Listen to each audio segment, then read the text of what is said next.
Hello and welcome. We're at the track covering the Sport of Kings. Coming up, war is declared in the MidSummer Classic at the Garrison Savannah in Barbados.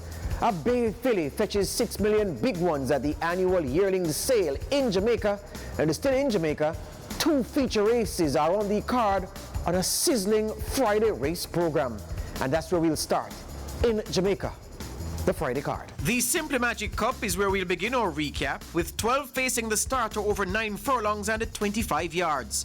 Horse number 8, Sen City, the mount of 3-time champion Dane Nelson and conditioned by champion trainer Anthony Nunez, was backed to 2-1. Horse number 5, Tomahawk, the mount of leading jockey Anthony Thomas and prepared by 18-time champion trainer Wayne DaCosta, was sent off as the 4-5 favorite, with punchers retaining faith in him following his 4th place finish against the best 3-year-olds in the 2000 Guineas. The early pace was expected to be set by horse number 6, Ajita, and the horse from the 10 draw, Primal Fear. Here's Brian Spuddy Rickman on commentary. As the leaders now leave the 7/16th and arrive at the final 3. Ajita out in front by a length and a tail.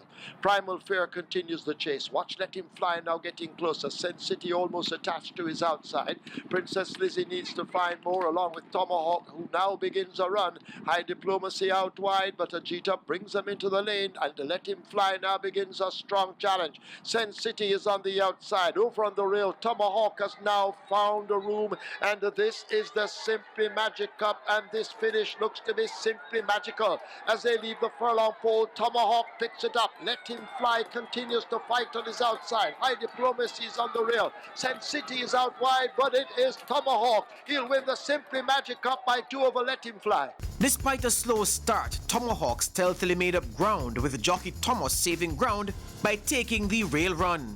Shaken up at the top of the lane, Tomahawk hit top gear close home and powered home to beat Let Him Fly by a length and a half in a time of 1 minute 56 seconds flat. In thoroughbred racing, the life of a 2-year-old juvenile is rife with uncertainty. Ian Prasad, though, has high hopes for his She's a Wonder and hopes that she can mature to fulfill her vast potential. Here's how She's a Wonder demolished 12 maidens in the Abbey Memorial Cup on Friday. The Abbey fielders left the half mile. They make their way now toward the final 7/16th, and She's a Wonder now, let loose by Walker, takes that lead and begins to slip away from Jacen's Blessings. The Genesis now asked to close up on the outside. A gap opens up to Will at War. Rusty now trying to make some mild progress. Whispering Magic getting cracks of the stick but going nowhere, but it's She's a Wonder in front at the top of the lane. Walker has a look behind him.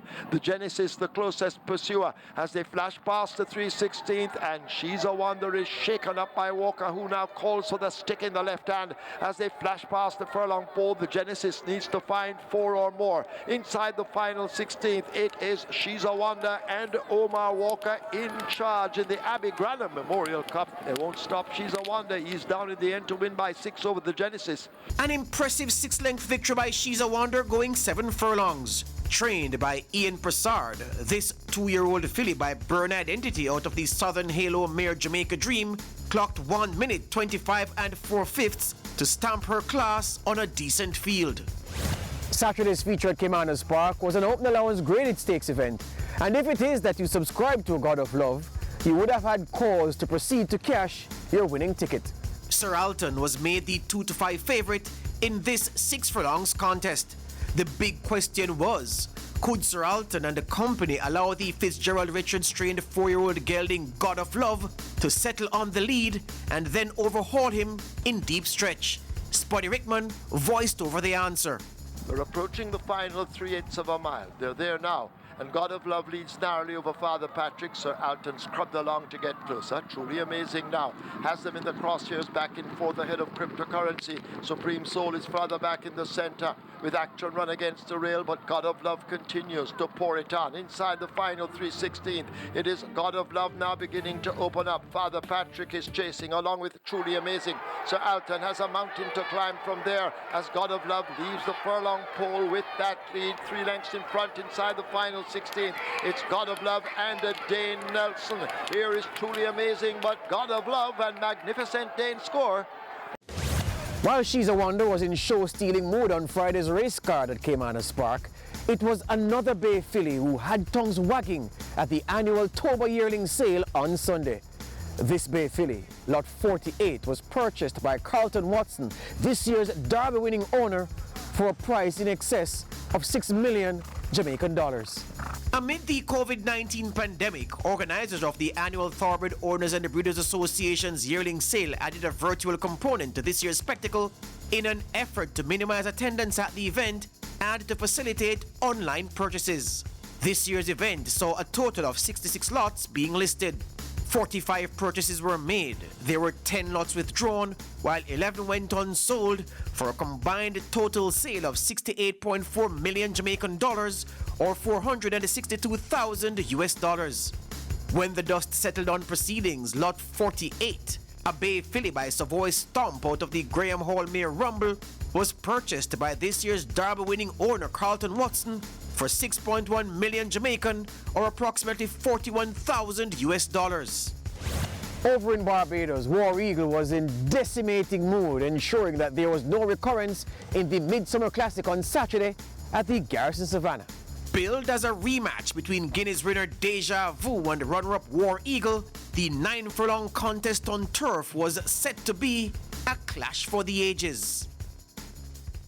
But War Eagle, who is part-owned by Windies opening batsman Craig Brathwaite, produced one of the most breathtaking performances in the history of racing at the Garrison Savannah to secure the Pinnacle Feeds Barbados MidSummer Classic.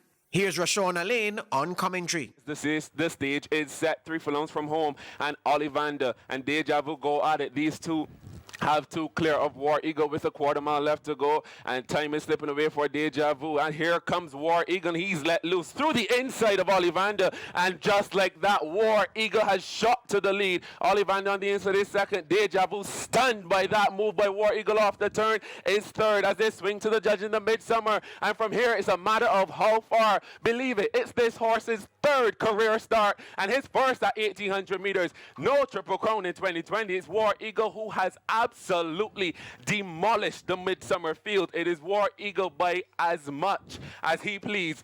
Ridden by Enrico Prescott for champion trainer Victor Cheeseman, the handsome colt War Eagle, watch this spun now, spread eagle to the field, winning by 19 lengths. His commanding victory ended the Triple Crown hopes of Guineas hero Deja Vu. In only his third career start, War Eagle was eased by Prescott on a slow Garrison turf to clock 2 minutes and 8 seconds for the 9-furlong strip. Have to be fighting mosquitoes this early in the morning. We've been at the track covering the sport of kings. Remember, whatever you ride this weekend, ride with care.